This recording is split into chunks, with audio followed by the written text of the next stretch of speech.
नमस्कार, आपका स्वागत है दर्शकों। गरुड़ पुराण के धर्मकांड के प्रेतकल्प में मृत व्यक्ति की ऐसी 3 वस्तुओं के विषय में वर्णन किया गया है जिनका उपयोग कभी नहीं करना चाहिए, अन्यथा भयंकर यातनाएं सहन करनी पड़ती हैं और अनेक प्रकार की हानि होती है। इसलिए प्रत्येक बुद्धिमान व्यक्ति को इन वस्तुओं के विषय में अवश्य जान लेना चाहिए। श्री कृष्ण ने गरुड़ जी को अत्यंत ज्ञानवर्धक जानकारी दी है। इसे सुनने से आपके भी ज्ञान में वृद्धि होगी, इसीलिए आप इस वीडियो को पूरा अवश्य देखें, क्योंकि आधा अधूरा ज्ञान घातक होता है। तो चलिए शुरू करते हैं दोस्तों। एक बार गरुड़ जी, जो भगवान विष्णु के वाहन हैं, वे अपने मन में शंका लेकर भगवान श्री कृष्ण के पास द्वारका में आते हैं। अपने प्रिय वाहन गरुड़ को देखकर भगवान श्री कृष्ण प्रसन्न होकर उनका स्वागत करते हैं और कहते हैं, हे द्वारका में तुम्हारा स्वागत है। तुम्हारे आने से मुझे बड़ी प्रसन्नता हुई है। निसंदेह तुम्हारे आने का कोई विशेष कारण होगा। बताओ, किस प्रयोजन से तुम यहाँ पधारे हो? गरुड़ जी भगवान को प्रणाम करते हुए कहते हैं, हे प्रभु, आप तो सर्वज्ञ हैं। इस पूरे संसार में कुछ भी आपसे छिपा नहीं है। मैं आपके पास एक शंका लेकर आया हूं, जिसका समाधान केवल आप ही कर सकते हैं। भगवान श्री कृष्ण हंसते हुए कहते हैं, हे पक्षीराज, तुम्हारी जो भी शंका हो, निसंकोच होकर पूछ लो। तुम्हारी हर शंका और समस्या का समाधान करना मेरा कर्तव्य है। गरुड़ जी गंभीर स्वर में कहते हैं, हे प्रभु, मेरा प्रश्न यह है कि जब कोई जीव मृत्यु को प्राप्त होता है, तब वह अपने साथ क्या क्या चीजें लेकर जाता है, और मृत्यु के बाद उस प्राणी से जुड़ी कौन कौन सी वस्तुओं का उपयोग अन्य लोगों को नहीं करना चाहिए। भगवान श्री कृष्ण ने विचारपूर्ण स्वर में कहा, गरुड़, तुम्हारा प्रश्न अत्यंत महत्वपूर्ण है। इस संसार में जो जन्म लेता है, उसकी मृत्यु निश्चित होती है। मनुष्य इस संसार में खाली हाथ अवश्य आता है, किंतु जब उसकी मृत्यु होती है तो वह अपने साथ 5 चीजें लेकर जाता है। और यह भी सत्य है कि जीवित मनुष्य को मरे हुए व्यक्ति की 3 चीजों का उपयोग कभी नहीं करना चाहिए।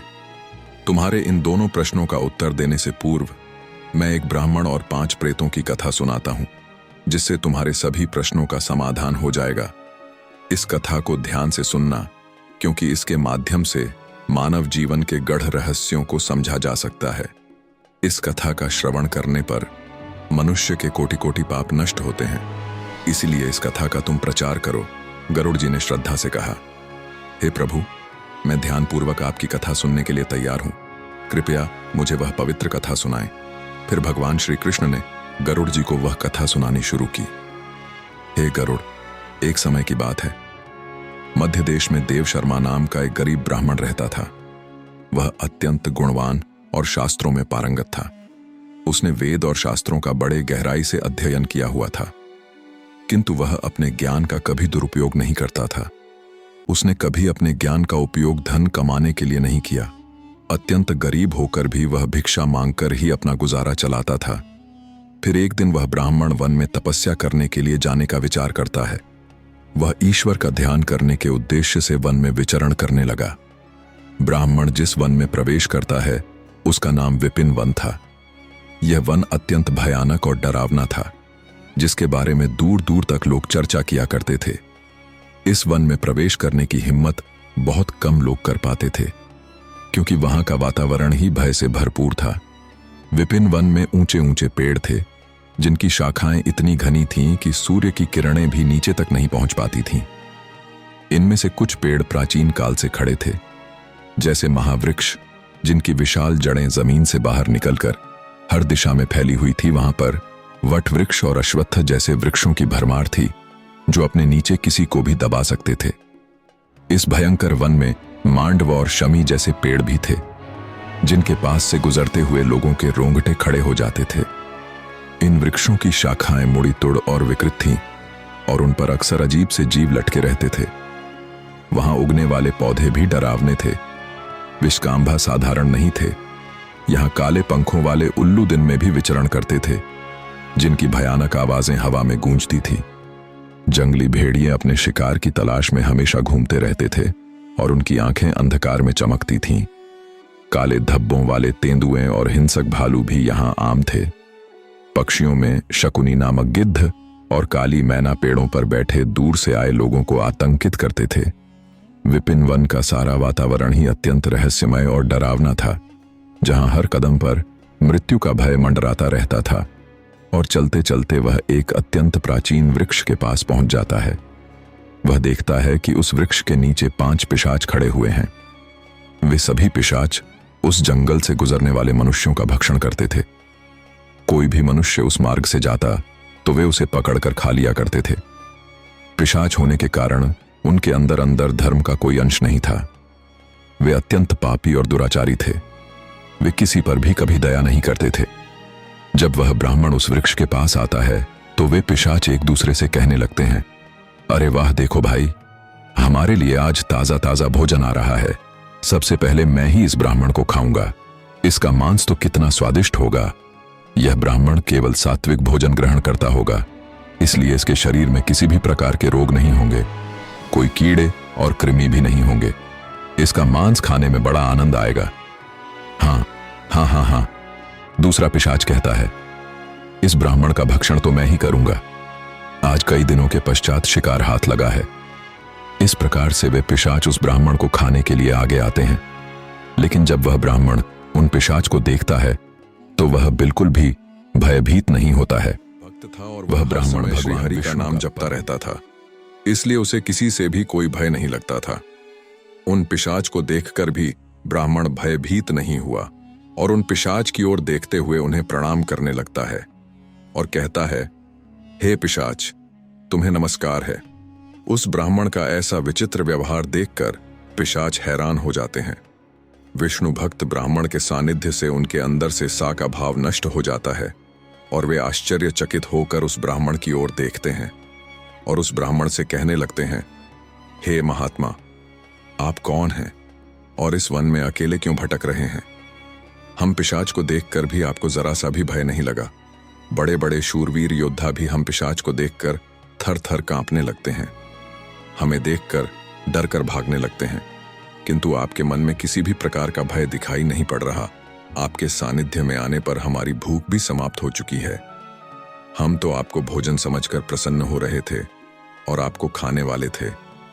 फिर वह ब्राह्मण कहता है, हे पिशाच, मुझे आपसे बिल्कुल भी भय नहीं लग रहा है, क्योंकि मैं जानता हूं कि भगवान हमेशा मेरे साथ हैं और उनकी इच्छा के बिना तो पेड़ का पत्ता तक नहीं हिलता। यदि मेरी मृत्यु आप पिशाच के द्वारा ही होनी है तो मुझे यह भी स्वीकार है। प्रभु ने मेरे भाग्य में जो भी लिख दिया है मुझे वह मंजूर है। यदि मुझे खाने से आपकी तृप्ति होती है तो मैं इसे मेरा सौभाग्य समझूंगा। इस संसार के प्रत्येक प्राणी को सुख प्रदान करना, उनकी तृप्ति करना ही प्रत्येक मनुष्य का कर्तव्य है। पिशाच भी ईश्वर द्वारा ही बनाए हुए हैं, इसलिए मैं आपकी निंदा भला कैसे कर सकता हूं? ब्राह्मण के ऐसे वचन सुनकर वे सभी पिशाच आश्चर्यचकित हो जाते हैं और उस ब्राह्मण से कहने लगते हैं, हे ब्राह्मण देवता, आपके के वचन अत्यंत सुंदर हैं, जिन्हें सुनकर ही हमारी तृप्ति हुई है। हम आपका भक्षण नहीं करेंगे। कृपया आप हमें बताइए कि आप कौन हैं और किस कारण से आप इस वन में भटक रहे हैं।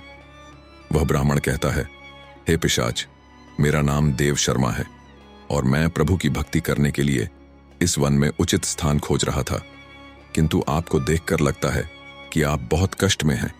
मुझे बताइए कि किस कारण से आपको पिशाच बना पड़ा। यदि मैं आपकी कोई सहायता कर सकता हूं तो आप अवश्य कहें। मैं अपने सामर्थ्य के अनुसार आपकी जो भी हो सके मदद अवश्य करूंगा।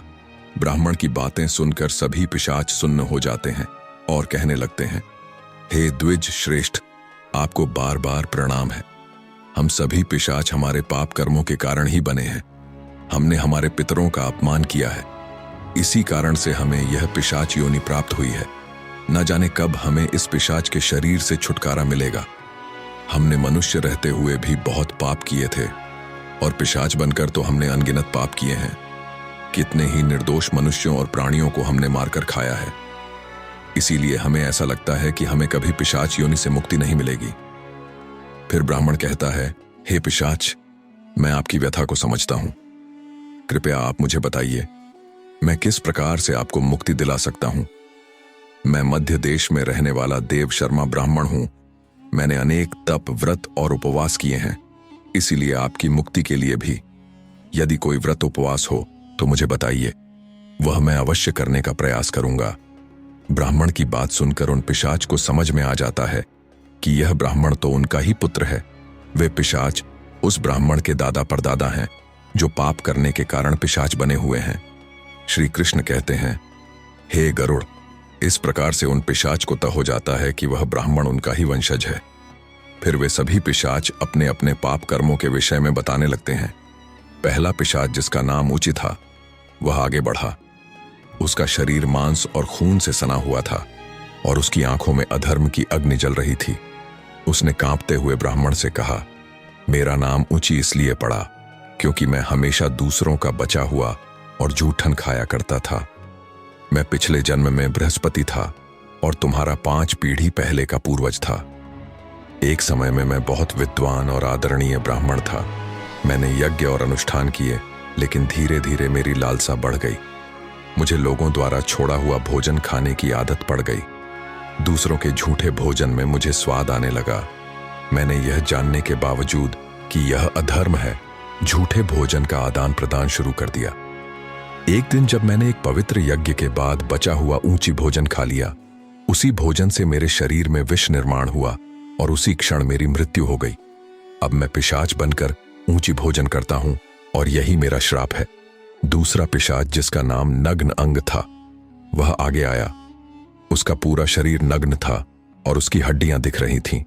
उसने ब्राह्मण की ओर देखकर कहा, मेरा नाम नग्न अंग इसलिए पड़ा क्योंकि मैं हमेशा निर्वस्त्र रहकर स्नान कर था। पूर्व जन्म में मेरा नाम शरद चंद्र था और मैं तुम्हारा 6ठी पीढ़ी का पूर्वज था। मैं एक ब्राह्मण कुल में जन्मा था और मेरे पास ज्ञान और तप की शक्ति थी, लेकिन मैं अपने शरीर का घमंड करने लगा। मुझे स्नान करते समय नग्न रहने में आनंद आता था और मैंने समाज के नियमों का अपमान किया। मैं इसे स्वाभाविक मानता था, परंतु यह अधर्म था। एक दिन जब मैं नगर के तालाब में नग्न होकर स्नान कर रहा था, तभी जल देवता ने मुझे श्राप दिया कि मैं अपने घमंड के कारण पिशाच योनि को प्राप्त करूंगा। मेरी मृत्यु भी उसी तालाब में डूबने से हुई। अब मैं पिशाच हूं और मेरा शरीर हमेशा नग्न रहेगा, जैसे मैंने अपने ब्राह्मण धर्म का अपमान किया था। तीसरा पिशाच, जिसका नाम शव वस्त्र था, उसके शरीर पर मृत लोगों के फटे हुए कपड़े लिपटे हुए थे। उसकी आवाज में दर्द था।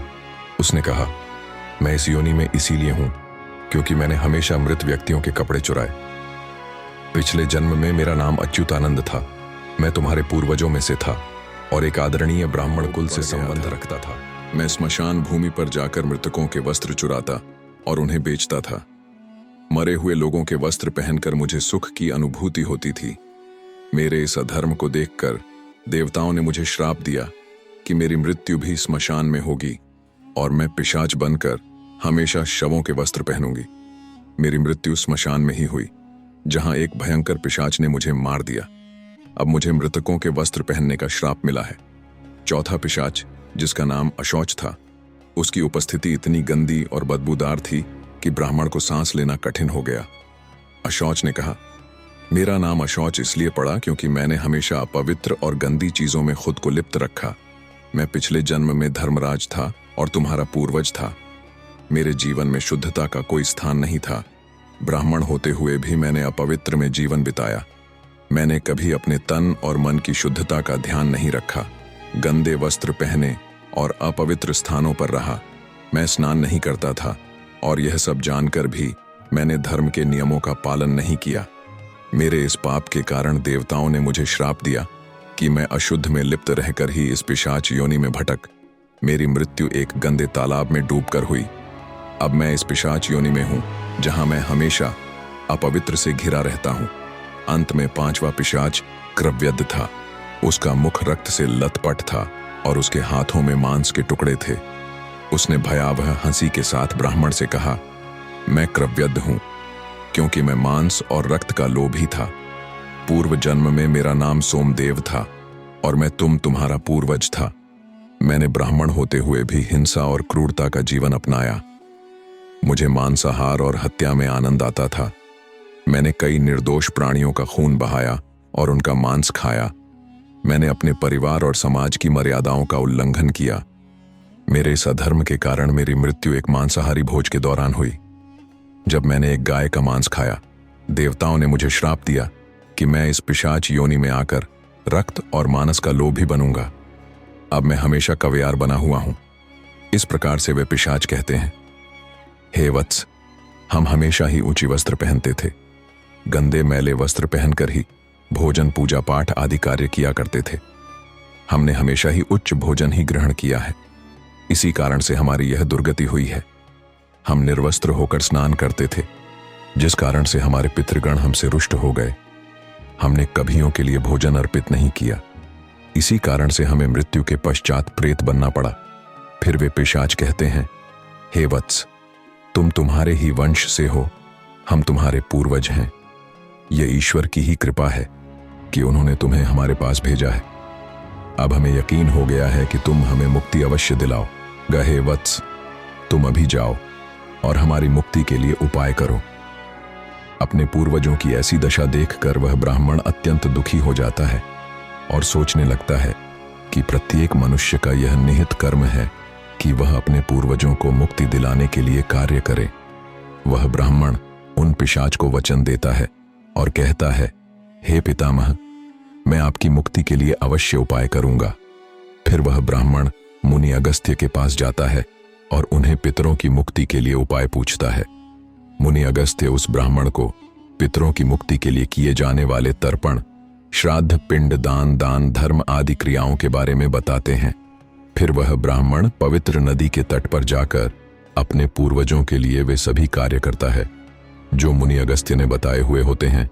वह पहले नदी के पवित्र जल से तर्पण करता है, फिर नदी के तट पर बैठकर पिंड दान करता है और उससे जो कुछ भी हो सके उसी के अनुसार दान धर्म करता है। इस प्रकार से उस ब्राह्मण के द्वारा तर्पण और दान धर्म करने से वे सभी पिशाच मुक्त हो जाते हैं और स्वर्ग की ओर जाने लगते हैं। फिर श्री कृष्ण गरुड़ से कहते हैं, हे गरुड़, इसीलिए मनुष्य को कभी उचट वस्त्र नहीं पहनने चाहिए, अर्थात गंदे और मैले कपड़े नहीं पहनने चाहिए। कभी उचट भोजन ग्रहण नहीं करना चाहिए। दूसरों का झूठा जमीन पर पड़ा हुआ, दूसरों के द्वारा लांघा गया तथा पितरों को अर्पण किए बिना कि गया भोजन उच्छिष्ट भोजन होता है। हे गरुड़, अब मैं तुम्हें मृत व्यक्ति की उन वस्तुओं के विषय में बताता हूं जिनका उपयोग जीवित मनुष्य को कभी नहीं करना चाहिए। इसीलिए तुम ध्यान से सुनो। हे गरुड़ मनुष्य, इस संसार में जन्म लेकर कई भौतिक सुखों के मोह में पड़ जाता है। मृत्यु के बाद भी उसका उन वस्तुओं के प्रति मोह नहीं छूटता है।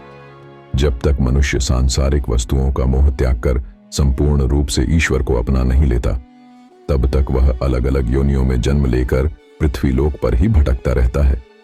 कभी कभी यह मोह इतना अधिक होता है कि वह मृत्यु के बाद भी इसी पृथ्वीलोक पर भ्रमण करता है, अर्थात वह प्रेत योनि धारण करता है।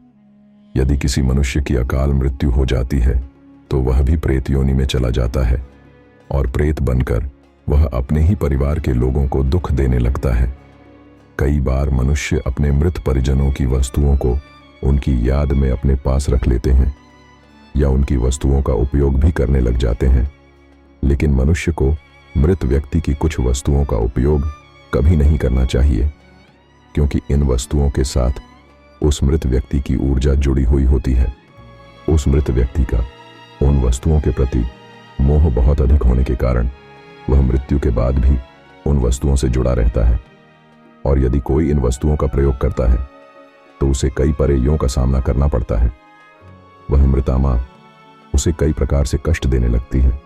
इसलिए किसी भी मनुष्य को मरे हुए व्यक्ति की चीजों का इस्तेमाल कभी नहीं करना चाहिए। मनुष्य चाहे तो उन वस्तुओं को संभाल कर अपने घर में रख सकता है अथवा उन चीजों को नदी के जल में प्रवाहित कर सकता है। का इस्तेमाल नहीं करना चाहिए। उस मृत आत्मा की शांति के लिए मनुष्य उस व्यक्ति की प्रिय वस्तुओं का दान करता है, तो यह बहुत ही शुभ होता है। सबसे पहली वस्तु है मृत व्यक्ति के कपड़े। मृत व्यक्ति के कपड़ों का कभी भी इस्तेमाल नहीं करना चाहिए। उन्हें भूलकर भी पहनना नहीं चाहिए। ऐसा करने से मृत व्यक्ति की आत्मा उस व्यक्ति से जुड़ जाती है जो इनका इस्तेमाल करता है। मृत व्यक्ति की यादें उस व्यक्ति को सताने लग जाती हैं जो उनके कपड़ों का इस्तेमाल करता है, जिस कारण वह व्यक्ति मानसिक और शारीरिक रूप से कमजोर हो जाता है। उस व्यक्ति को अपने मृत परिजन की ऊर्जा का एहसास भी होने लगता है। इसलिए मृत व्यक्ति के कपड़े कभी भी नहीं पहनने चाहिए। मृत व्यक्ति के कपड़े हमेशा दान कर देने चाहिए, जिससे उसकी आत्मा को शांति प्राप्त हो जाती है। दूसरी चीज है मृत व्यक्ति के गहने। मृत व्यक्ति के गहने भी उसके कपड़ों की तरह ही उसकी ऊर्जा के स्रोत होते हैं। मृत व्यक्ति का अपने गहनों से लगाव कपड़ों से भी कई गुना ज्यादा होता है, क्योंकि प्रत्येक व्यक्ति गहने खुद को सुंदर प्रतीत करने के लिए पहनता है। लेकिन जब व्यक्ति की मृत्यु हो जाती है और उसके गहने कोई दूसरा व्यक्ति पहन लेता है, तब मृत व्यक्ति की आत्मा असहज महसूस करने लगती है। वह आत्मा उस व्यक्ति को परेशान करने लग जाती है। आत्मा मोक्ष की राह पर न जाकर इसी मृत्यु लोक में अपने ही परिजनों को परेशान करने लग जाती है। इसीलिए मृत व्यक्ति के गहनों का कभी भी इस्तेमाल नहीं करना चाहिए। व्यक्ति की मृत्यु के बाद उसके गहनों को गला करोंड की माला ही उसके जीवन भर के पुण्य की कुंजी होती है। मृत्यु के बाद व्यक्ति की माला को कभी जीवित मनुष्य को धारण नहीं करना चाहिए। उसकी माला को पवित्र नदी के जल में प्रवाहित कर देना चाहिए। पवित्र नदी उस मृत व्यक्ति के सभी पुण्यों को बहाकर स्वर्ग में ले जाती है। श्री कृष्ण कहते हैं, हे गरुड़, मृत्यु के बाद मनुष्य अपने साथ केवल अपने पाप और पुण्य लेकर जाता है। सभी भौतिक वस्तुओं को यहीं पर छोड़ देता है। इसलिए उसे कभी उन वस्तुओं के प्रति अत्यधिक मोह नहीं करना चाहिए। श्री कृष्ण कहते हैं, हे गरुड़, मृत्यु के बाद आत्मा के साथ कुछ ऐसी चीजें होती हैं जो अगले जन्म में भी साथ जाती हैं। यह चीजें आत्मा के कर्म और इच्छाओं से जुड़ी होती हैं। अब मैं तुम्हें उन 5 बातों के बारे में विस्तार से बताऊंगा। भगवान श्री कृष्ण कहते हैं, कामना वह पहली चीज है जो आत्मा के साथ मृत्यु के बाद भी रहती है। मनुष्य की कामनाएं उसे नया शरीर धारण करने के लिए प्रेरित करती है। कामना एक ऐसी शक्ति है जो आत्मा को लगातार नए शरीर की खोज में लगाए रखती है। जब एक व्यक्ति की मृत्यु होती है तो उसकी इच्छाएं उसके साथ जाती है और यह इच्छाएं उसके नए जन्म में पुनः कार्य करती हैं। कामना को एक प्रकार की चंचल ऊर्जा माना जाता है जो आत्मा को सांसारिक जीवन के चक्र में बांधे रखती है। अगर मनुष्य अपनी सभी इच्छाओं का त्याग कर देता है तो उसे मोक्ष की प्राप्ति हो सकती है। इसीलिए कहा गया है कि मृत्यु के समय अपनी इच्छाओं का त्याग करना अत्यंत महत्वपूर्ण है। जो लोग मृत्यु के समय अपनी इच्छाओं को साथ लेकर जाते हैं, उन्हें पुनः जन्म लेना पड़ता है, क्योंकि उनकी कामनाएं उन्हें अगले जीवन के लिए प्रेरित करती हैं। श्री कृष्ण कहते हैं, वासना कामना का ही एक उन्नत रूप है। वासना वह है जो मनुष्य को इंद्रियों के सुख और भोग की ओर आकर्षित करती है। यह एक ऐसी लालसा है जिसका कोई अंत नहीं है। मृत्यु के समय भी अधिकांश लोग वासना से मुक्त नहीं हो पाते हैं।